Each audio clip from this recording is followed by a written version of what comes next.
What's up, internet world? I'm back on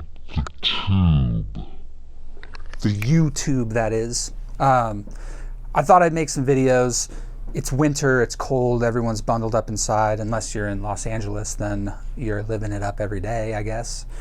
But there was an album that I was very lucky to produce called Becker by a band named SWMRS.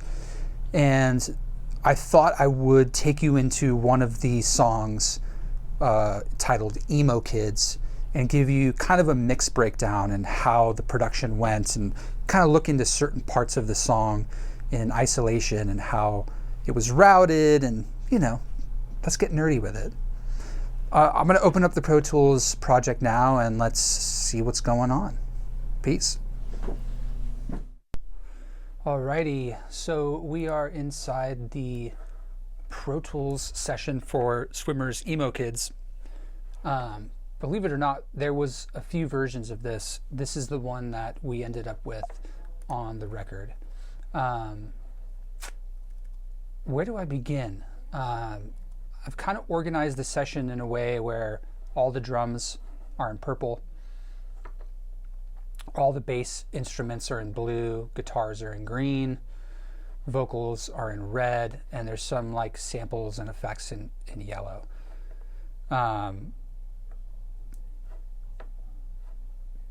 Man, this song was a trip. There's a lot of loops, there's a lot of samples, there's also a live drum kit in there. Let's just take a listen so you hear where we're starting from.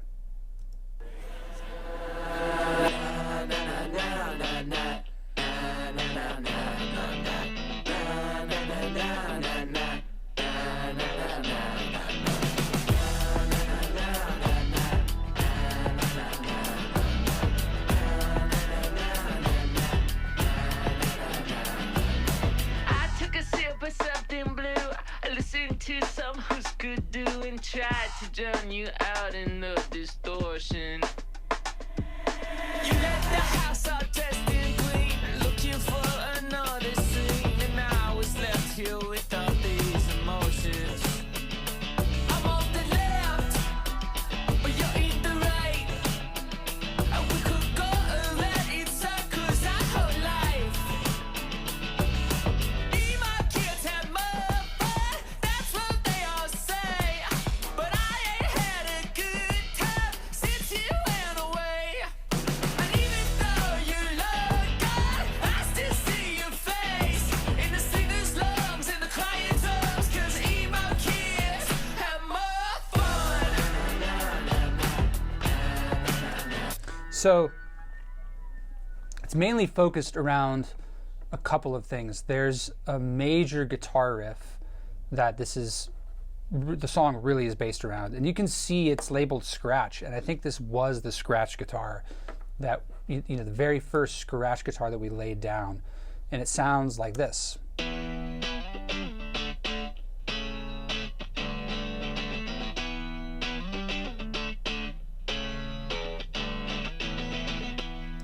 So you can see, I'm going to open up all the guitars here. All the guitars I have going to a guitar bus.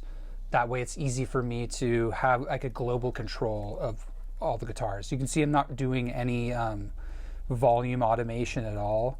But you see, there's some plug-in automation going on. And the key to this song, the piece that really glued it all together was all the automation moves, which there's a lot. I'll try to get into all of it, but the automation to me is what makes the song really exciting production-wise. So this main guitar is isolated, it's centered up the middle, but then when the band comes in, we have the guitars more stacked and stereoed out. I'll show you what that sounds like going into it.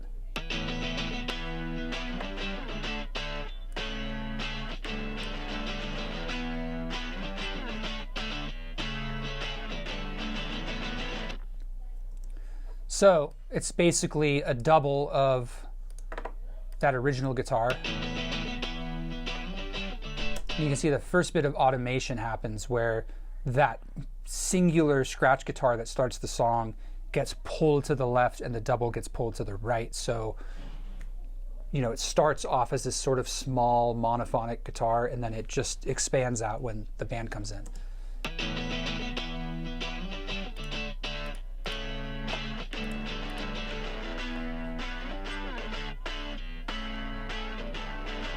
And so the purpose of these two, which are doing the same thing, is to have a little more hair and grit on it. That's why I'm using this Devil Lock compressor.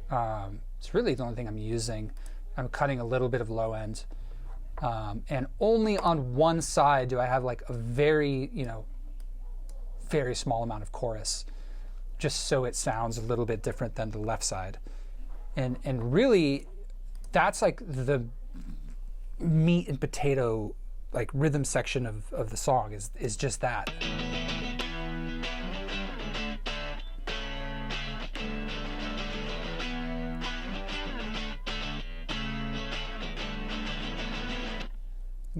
I want to be careful. I don't want to get this video into like, an hour long. So I'm going to kind of zip through it so I'm not completely boring you guys.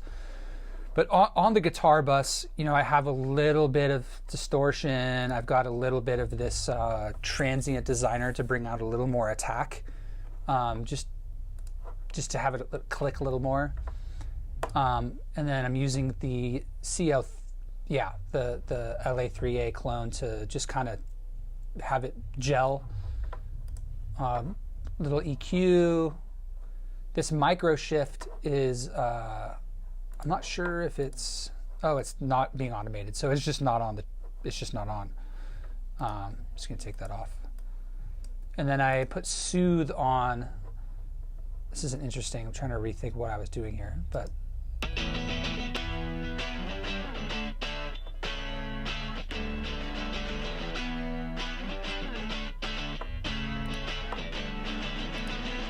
So we're going to take all the plugins off completely, just so you can hear what the raw guitar sounded like.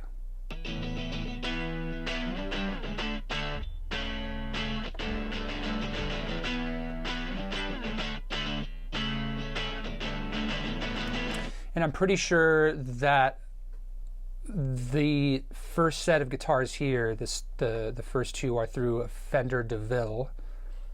With a Strat, and I'm pretty sure these crunchier ones are through an AC-15 and a Les Paul, I think.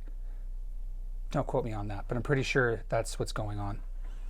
So that's kind of the guitars, like the sound was really captured in the recording process the way we wanted. I love 57s on guitar cabs. That's what was used on this song. 57 right center, right up on the grill and the speaker. Nothing fancy, just getting the tone and the feeling right from the get-go. A little bit of manipulating, a little bit of, filtering and EQ and stuff, but nothing crazy. And then we go from there into, drums, which really drive the song. And this is very gnarly, sampling and grid aligning and all this stuff. I'm probably will have to do this in segments, the drum section, but just to begin, you can see there are some live drums happening here. There's an overhead mic, there's a hallway mic that you can see I'm really only using for the drum fills. So I've cut them throughout the song. Only on the major fills do they come in. All these that say S is samples. There's the snare. There's the snare distortion, which is a sample. Snare low bus. Claps. Yeah, there's a room mic. So this is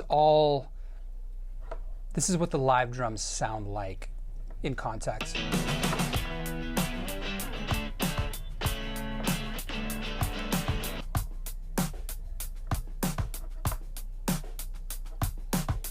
You're like, whoa, do you put delay on the drums? What the fuck are you doing, Wyatt? Well, Yeah, I think delay on drums is fucking awesome if the groove can benefit from it.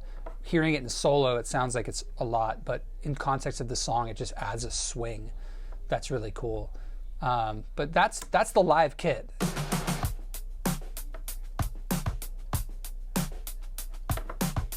Let me turn the delay off. Where are you, delay? Where are you, delay? Oh, I think the room mic is delayed. That's what's going on. Yeah, so this should be without it. Yeah, there we go.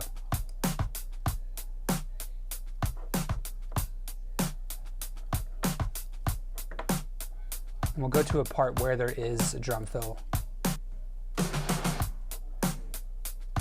So that's the live drums. There's nothing too exciting about that. It was done on a really small kit, and we really made it like a dead kind of super. All the walls around the kit were plushy and dead. And so from there, we wanted to kind of, I don't know, spice it up, make shit a little more modern and weird, and almost like someone was sampling, made this beat on like a Roland sampler from the 90s or something. And so you can see here, like, we added a crash sample that comes in on the big sections. We added a hi-hat sample. We added some kick, like different kick samples. And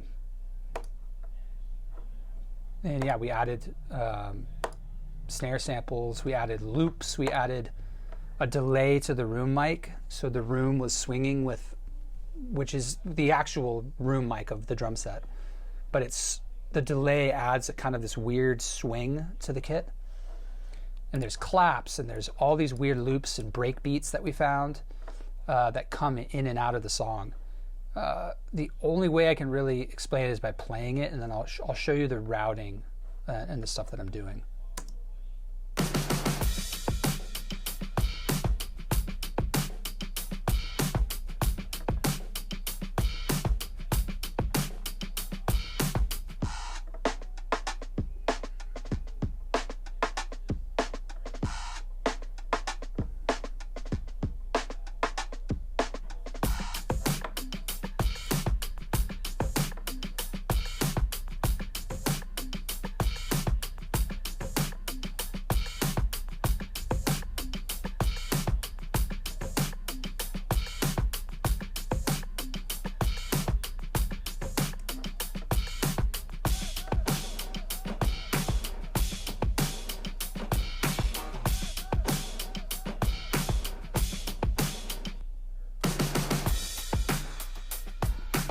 So you kind of get a feeling this took a long time, kind of crafting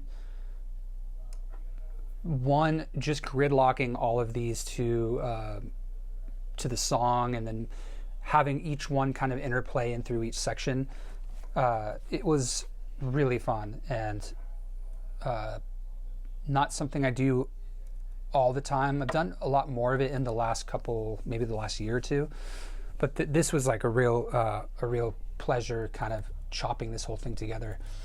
And so a lot of these loops came from Splice. Some of them came from my hard drive of random, break beats that I've had that I like, and I just collect weird loops and samples and things I just like the sound of, in hopes that one day there will be a song that I work on that will benefit from it. So some of that stuff is that, and then there's the live kit. You can see with the overhead mic, I'm chopping the shit out of it, picking all the transients and gridlocking them just so it sounds like a sampled 90s drum kit, But that was actually played live in the room. But sometimes you gotta chop and dice, to get it to have that effect. So I'm not doing a whole ton of processing, really. When you look at this stuff, it's not that crazy. The first thing that I always do with drums is I auto align all the live mics on the kit, which I think were 4. There's the overhead, the kick, the snare, and the room mic. The room mic, yeah, since I'm putting a delay on it, I don't worry about the phase too much, but I always use auto align. I have a whole video actually on auto align that you can check out on my channel about phase correction. This is the number one first thing I always do with drums. And I usually align the mics to the snare drum typically. If it's a more mellow song, maybe the overheads, just so the stereo field is a little more spread out. But this song's a mono overhead. It's very kick and snare based, so you can see the mics weren't too off phase, but I do it anyways. It just eases the whole process. So I did that with the overhead. This is a fairly typical EQ curve. You don't really need a lot of low end in overheads unless you don't have tom mics. There's, for this kind of production, not needed. And I'm cutting some of the room. I'm adding a little bit of top end. And then with this, I'm adding even more top end. Really trying to make the overhead bright. People are always scared to brighten up like hi-hats and overheads.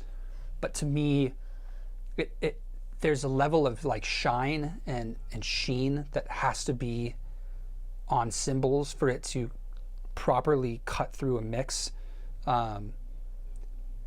It's hard to explain, and maybe I'll do a video on that too. Who knows?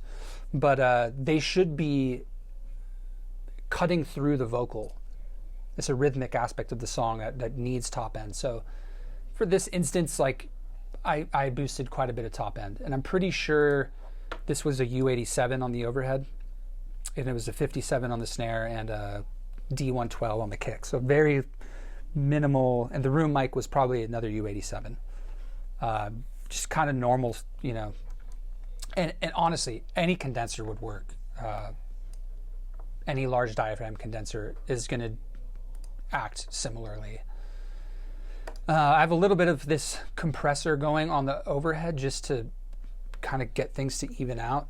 I normally don't use this compressor all that often, but it has this low level, high level option. So you can actually bring, it's almost like, this is like the backwards version of what normal compressors that we're used to using do, where it actually compresses and expands the low volume things upward. So it's like an upward compression, which is nice on overheads, especially if you are kind of relying on that mic to capture the definition of the kit and the overall feel of it.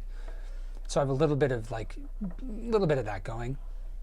And I have a little bit of this Soothe plugin, which is this great auto dynamic equalizer that kind of pulls out unwanted whistle frequencies and harshness.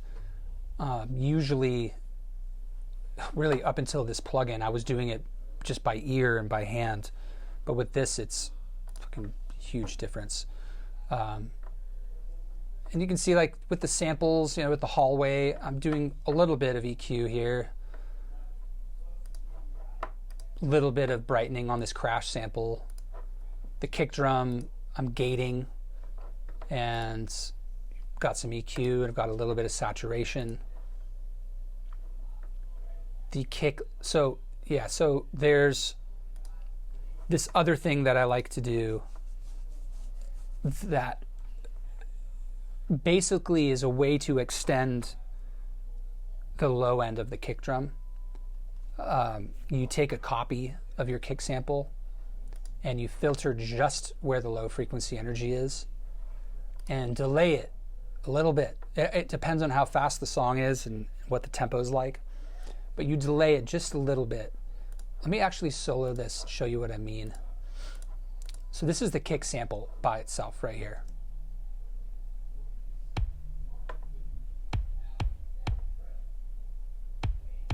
Now, if I add in this delayed copy of it that is only focused on the low end, it sounds like this.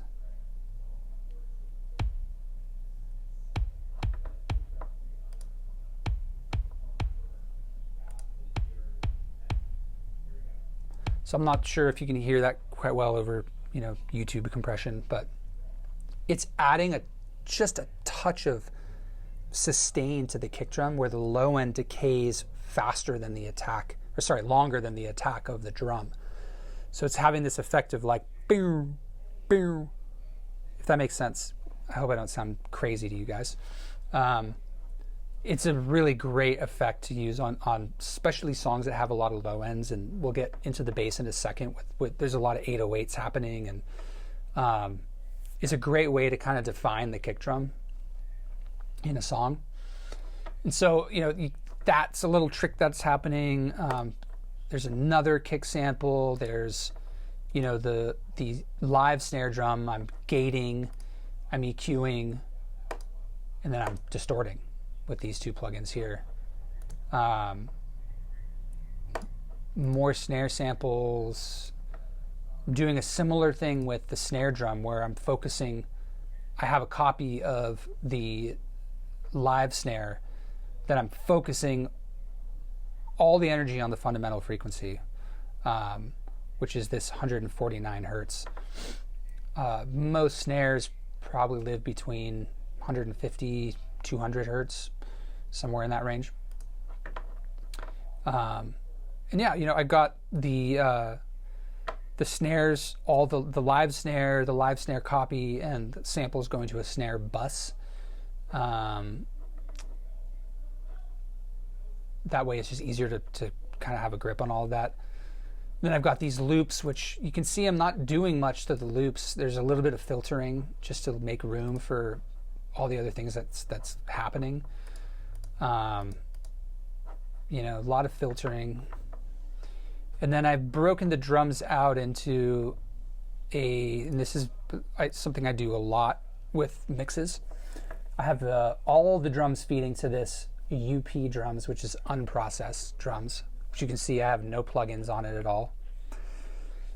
And then I have a P drums, which is processed drums. So that's where I'm doing the drum bus compression, the EQ, the saturation, things like that. And then I have this secondary room that I have only the processed drums feeding to. I'm using this impulse response of a small room just to add a little bit more room without it totally smacking you in the face. If I was to just use this, it would sound, because this is an actual hallway mic, and so when I cut this off, the decay is cut off as well. There's no decay. This is the actual hallway that was recorded during the drum recording.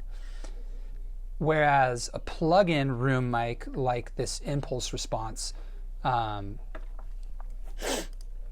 actually decays. So even when I have it automating here, there will be a decay afterwards. It sounds more natural with the song because there's a release of when the drum is stopped, if that makes any sense. So that's why I added a plugin on top of it, just to add a little bit more decay that feels more natural than just a sharp, hallway mic that's been cut. And yet again, I'm filtering it out, trying to make room for it. I've gated it probably just to have a little more tightness on the reverb and a little bit of delay. It's another trick that I use. You can put a stereo delay on something. You can see I have no delay happening on the left side, but I have 20 milliseconds of delay on the right side. So what that does is it splays the signal out as if it were more, stereophonic than it just being a mono delay. I feel like I'm breezing through this really quick. I hope that's okay, guys. I want to get back on this YouTube grind and make more specific videos about specific things, but this is just kind of just wanted to show you the inside of this song. And then all drums is where all the drums feed to. The processed drums, the unprocessed drums, the drum room, all of it gets fed into this. And oops, I don't know what I did. I can show you what I'm doing here. No EQ. I am pulling a little bit of gain back. You can see I'm still peaking, which is fine. Doesn't bother me. But I'm using this as more of a gain control, and then I'm hitting this vinyl plugin, which I love on drums. It's great for like overheads and drum bus, and it just does a thing. And then it's hitting a Pultec, which I usually always have on a drum bus. And then it's hitting this Q, CQ, adding some like mid-range bark and some sheen on the top end.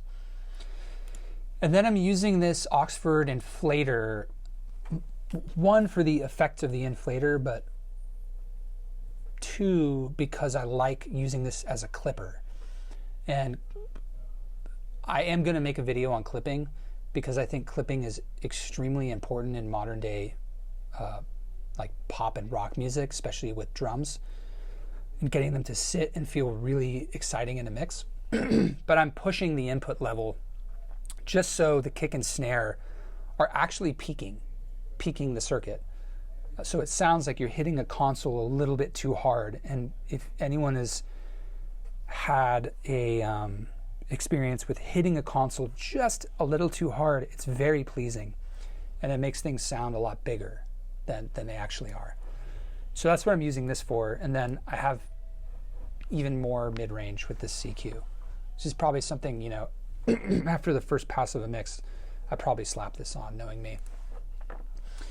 And, you know, in a nutshell, that's kind of all the drums, right? And then we can go into the bass, which is mostly electronic.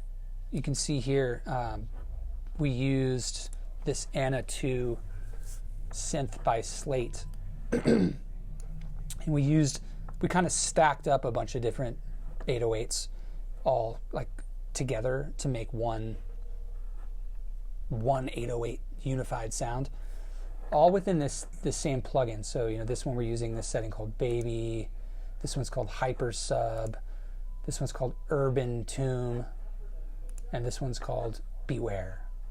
And there's just a lot of experimenting in the studio, you know, stacking parts. And then these one-shot 808s are an actual sample from an 808 that I sampled. That's just one note.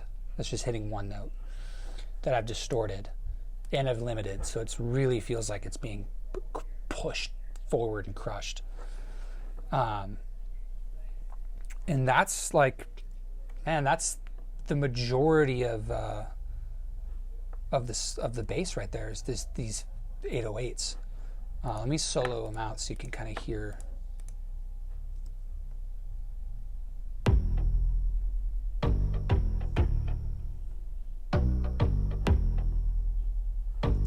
I'll do individual, you know. Here's what this first one sounds like.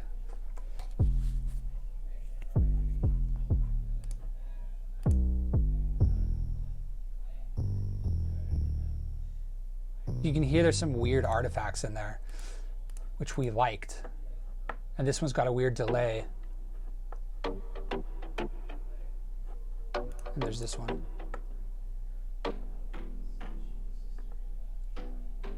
So it's kind of just like, that's just getting weird in the studio, you know? And you can hear, I forgot to show you that the single note 808, which is just this.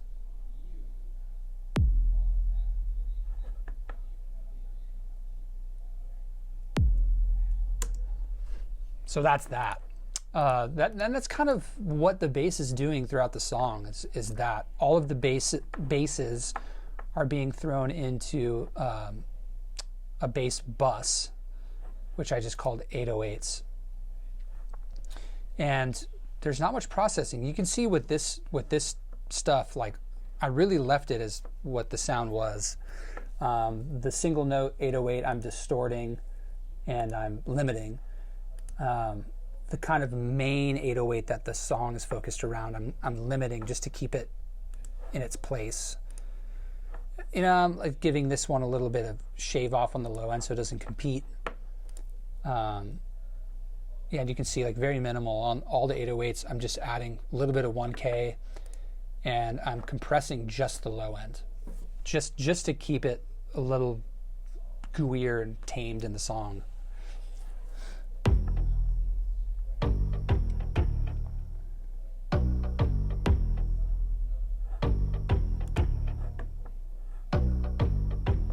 So that's the bass. That's really what drives the song. You can take, now that we've kind of gone through the guitar, the rhythm guitar, the bass, and the drums, let me solo this stuff out. So I know I could make a group and do this a lot faster, but give me a break, guys. Come on.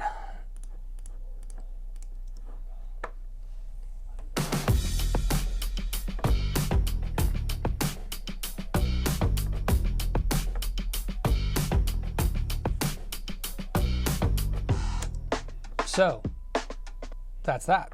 And then we throw in all these rhythm guitars. And now we've got kind of the meat and potatoes of the song.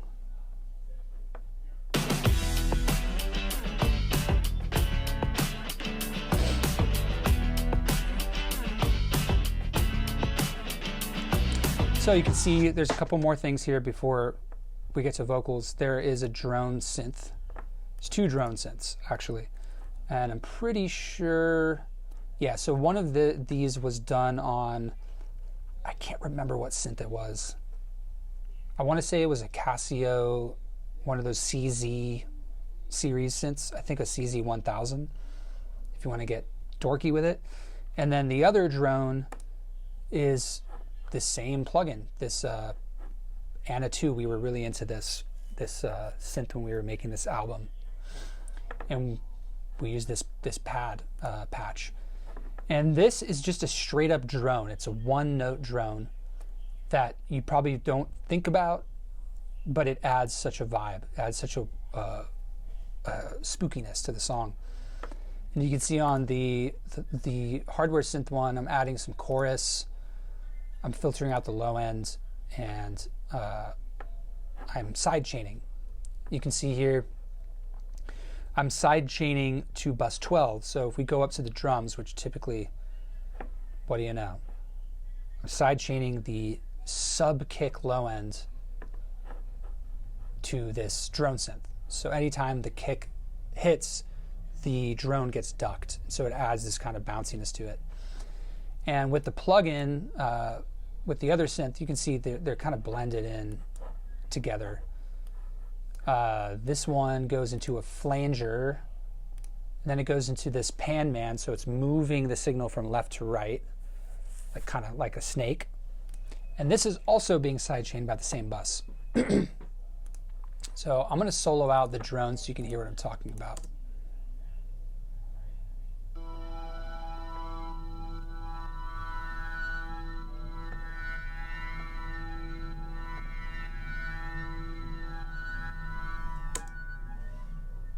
So that's happening. And that's really throughout all those major kind of points in the song where the riff comes in and the hooks come in. It kind of ties everything together. And then from there, I mean, you can see there's a guitar solo part, which we can get into. That was done, I'm pretty sure, I don't remember how that was recorded.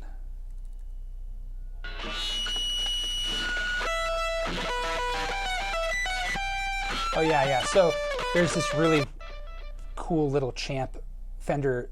It's actually not a Champ. It's called a Champion. It's a solid state, really cheap amp that you can probably get anywhere. It's on Reverb used. It's a small, like 1 8-inch speaker, Fender Champion, and the distortion channel on it is so wicked, especially paired with like a hollow body guitar or a guitar that doesn't have grounding to a pickup, so the feedback is wild. And so we use this old Harmony guitar. It's like semi-hollow body Harmony guitar with this Champion amp, and just cranked the shit out of it, made it as noisy as possible, and I put a 57 on it. And that's what this tone is. I'm adding, a little bit of EQ. I'm adding even more distortion with this DC distortion pedal, and I'm adding a stereo delay just so it kind of takes its own shape in the song. And that's kind of what that is.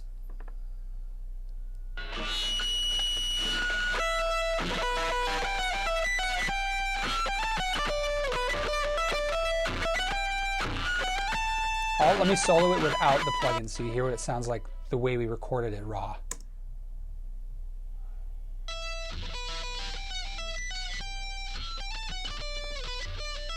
And I'm going to put them back in.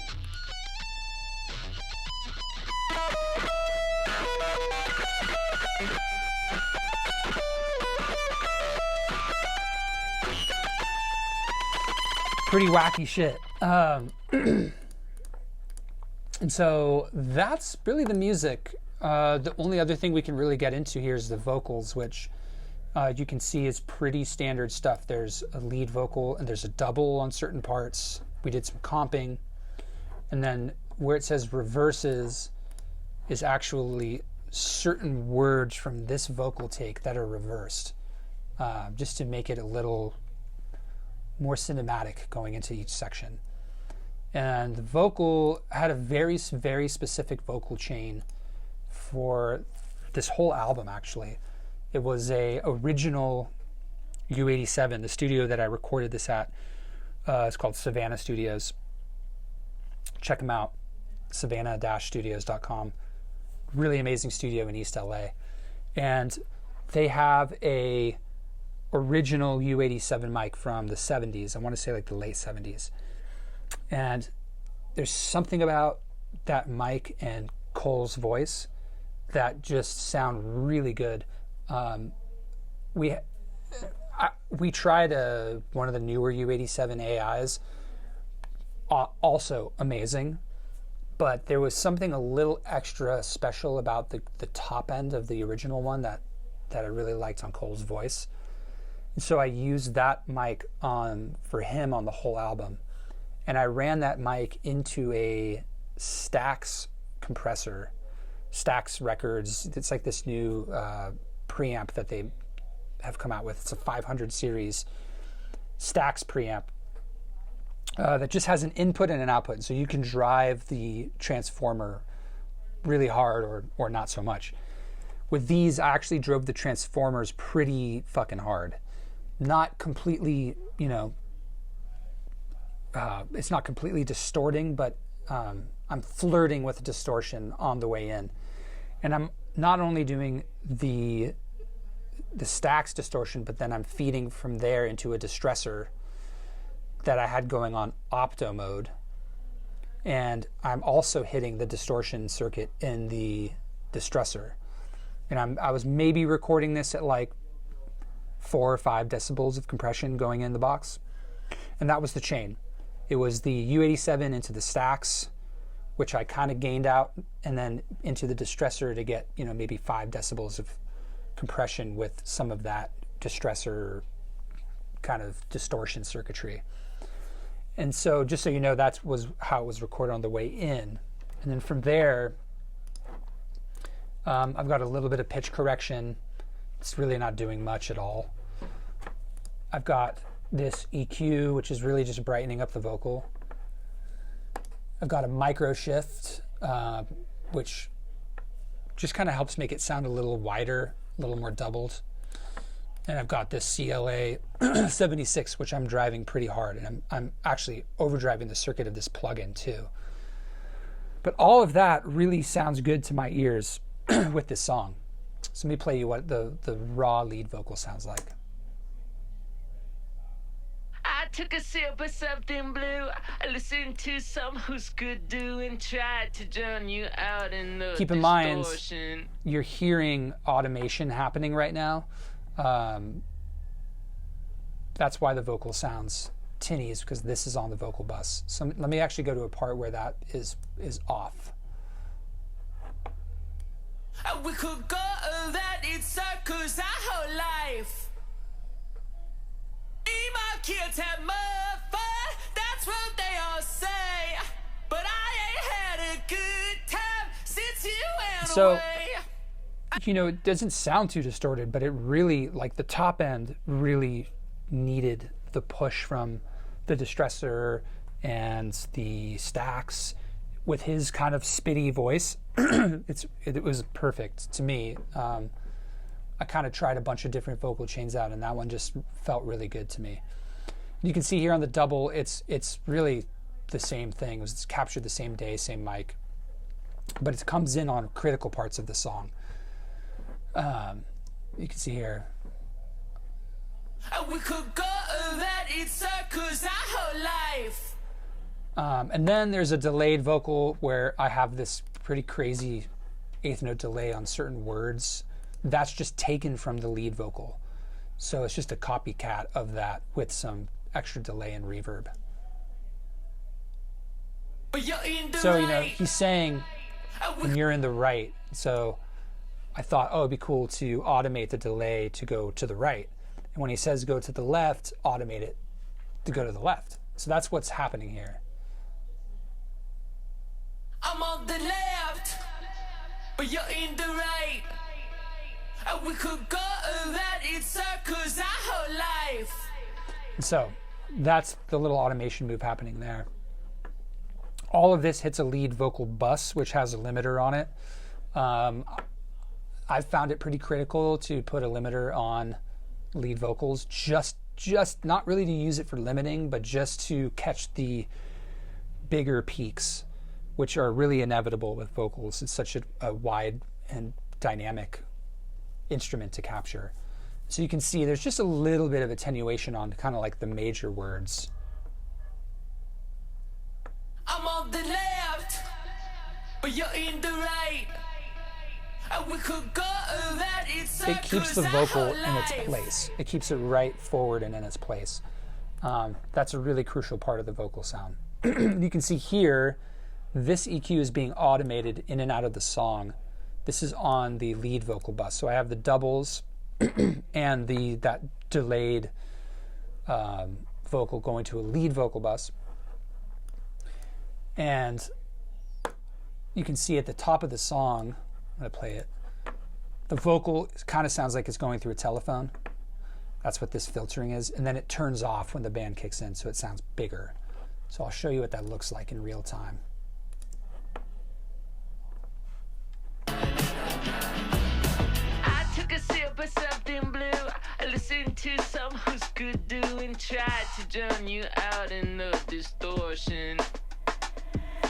You left the house all dressed in green, looking for another. That happens throughout the song. You know, this reverse thing also kind of adds some dynamic to it. It's also being automated and panned kind of left to right, so it trips you out.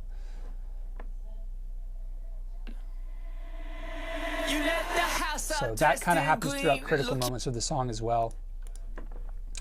And then I have a processed lead vocal track, which only comes in on the major hooks of the song. It's a duplicate of the lead vocal. You can see it's the same bus. It's a complete duplicate, but I am like hyper processing this vocal with a shit ton of top end, a shit ton of transient shaping and air. That way it just, when those parts of the song come in, you can see what, you know, it comes in here, it really makes the vocal stand out. And you can see I am adding a bunch of top end, I'm adding compression, I'm adding distortion, I'm adding the stereo, you know, Beatles ADT effect thing to it, and I'm limiting it. And I'll show you what that sounds like in and out. So let me go to the section where it kicks in. I'm going to mute it, and then I'll put it in. You'll see kind of what it does to the vocal. looking for another scene, and I was left here without these emotions. Looking for another scene, and I was left here without these emotions. Looking for another scene, and I was left here It's without subtle, but there's these this really emotions. crisp sheen, like it's almost like an air on the voice that comes in with when this channel pops in. And with the mix, it was needed. So I created this bus for that. You can see the lead vocals being sent to a couple effects, which are down here. There's a vocal reverb. There's a vocal echo. Both are being automated kind of throughout the song, different parts, cut in and out, higher and lower.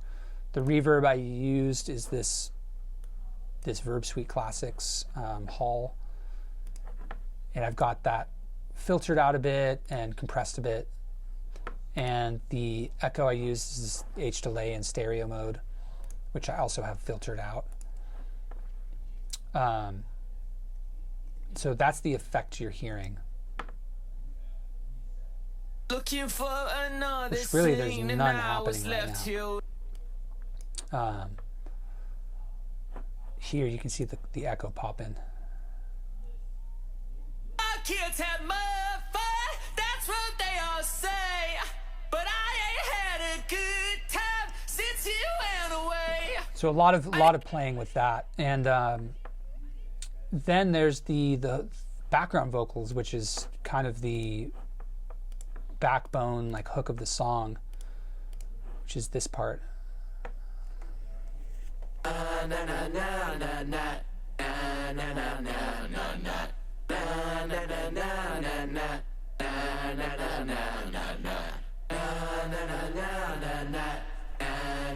So you can see I did the same thing where at the beginning of the song and this was actually done as the group swimmers all together around the mic, kind of tucked far away in the room.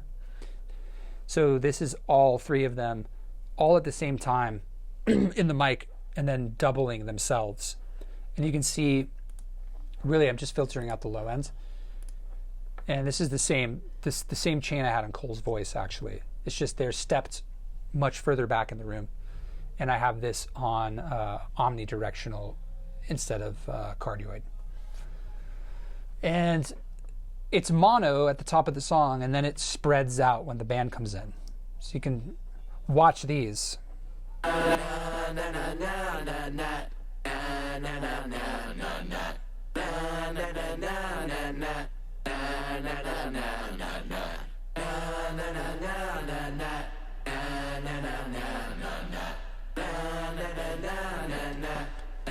So you can see the reverb pops in, and you see right here, the reverb pops in, and these go stereo right when the band comes in. So that's that. You know, there's a secondary hook at the end of the song, which they did more tracks on top of the double, just to make it sound bigger. It's the end of the song, you know.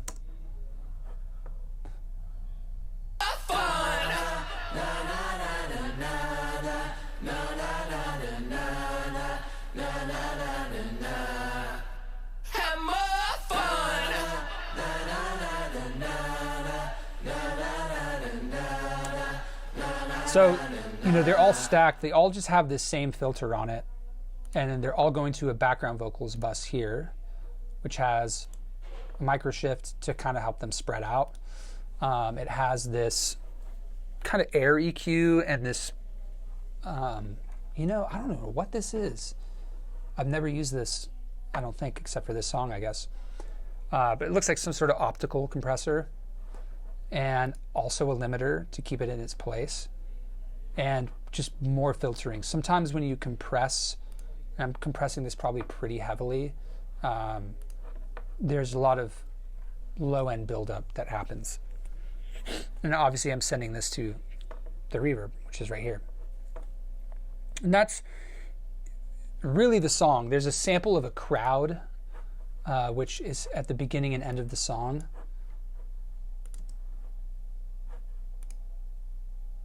Not sure why we ended up with that. But it kind of, there's this little sample of a crowd at the beginning and end, which we probably ripped from YouTube or Splice or something, because we wanted to feel like we were in a restaurant or a crowd, and we just got up all of a sudden and spouted Emo Kids have more fun. And then, you know, the last bit of major routing that I've explained in previous videos, I've routed all of the music into its own bus called All Music, and all of the vocals and vocal effects into this bus called all vocals. The reason why I do that is because you can compress, instead of putting a bus compressor on your entire mix that affects the feel of the vocal and the music together, I'd rather compress just the music and have the music feel really tight and locked and synced, and have the vocal not compress down in with the music, if that makes sense. I feel like I'm having a bad time articulating myself today, but it's cool to be able to really dial in a compressor on your quote-unquote mix bus if it's just music. It just kind of allows you to dial it in better, for me at least. And I like having the vocals on a separate bus. I could really have it dance on top of the music. So for the music bus, not doing anything. I'm just, I'm pulling back some of the gain, and I'm hitting a Pultec. I'm adding a touch of top end, touch of bottom end, a little bit of smiley face, and I'm hitting this API 2500, which I use a lot. This is one of my favorite bus compressors. The bus compressor thing, I kind of switch around a lot. I think on the Becker album, most of the songs this was the bus compression being used, just because I like the weight that it gives. But for other songs, it's not necessary, and I like the SSL bus compressor, or I like a Fairchild. Just really depends on the song. This one was API, which is great. You can see kind of the settings here. It's a somewhat slow attack and a somewhat fast release. And let me mute the vocals so you can just hear what it's doing to the music.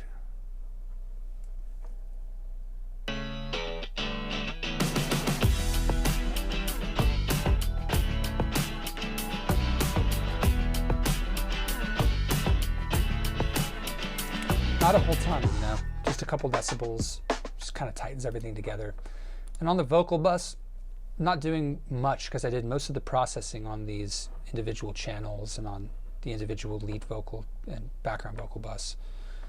But I have this vinyl plugin. I felt like it added a cool bit of sheen to the vocal, and a de-esser, just to capture, I'm sorry, not to capture, but to kind of duck the S's and sibilants in the vocal globally. Even, sometimes S's through a delay, it can actually help tame that as well.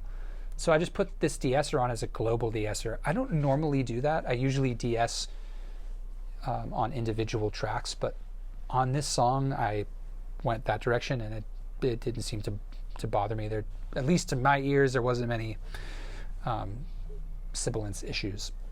And then we have the master bus where this all flows to. You can see this is being automated, obviously. There's no way So there's some automation going on the entire master bus. This filter being one of them. This EQ being one of them. And then in general, I have this Fairchild, which isn't doing any compression. I just really like the way audio sounds through it. I just like what it does to the audio, plain and simple. I mean, I'll show you what that sounds like in and out. It's a humongous difference. I use this a lot, and a lot of times I actually will use this for not just the tonal quality, but for the actual compression as well. For this instance, I like the API 2500. I just wanted the sound of the circuit. And I'm hitting this EQ, which looks like I'm not really doing anything. Looks like a tiny bit of top end.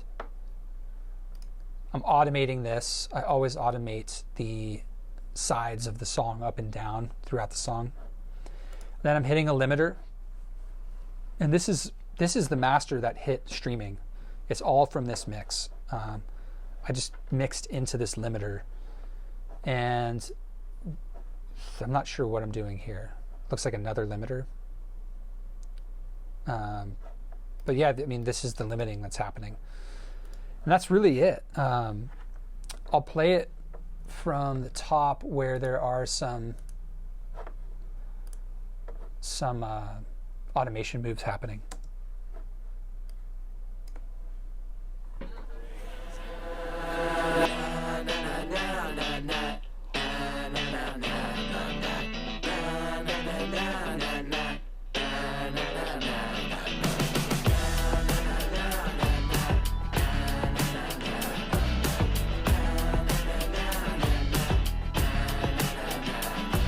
You can see like that filter is just to really take away any unwanted low end at the intro, so when it comes in it's just boom.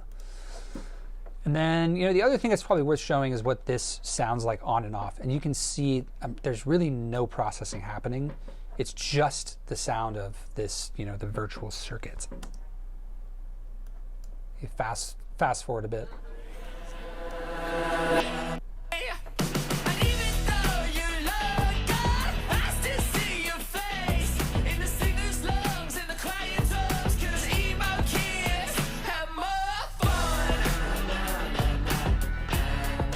It's crazy how it adds this mid forwardness that's great. It sounds a bit clunky when it's bypassed. It's a big hack, big trick that I would try out. I can't seem to get any other Fairchild plugin to do it like this plugin. This is the Slate. It's actually this whole rack because it's hitting all this quote unquote circuitry. It's the Slate Digital Virtual Bus Compressor rack.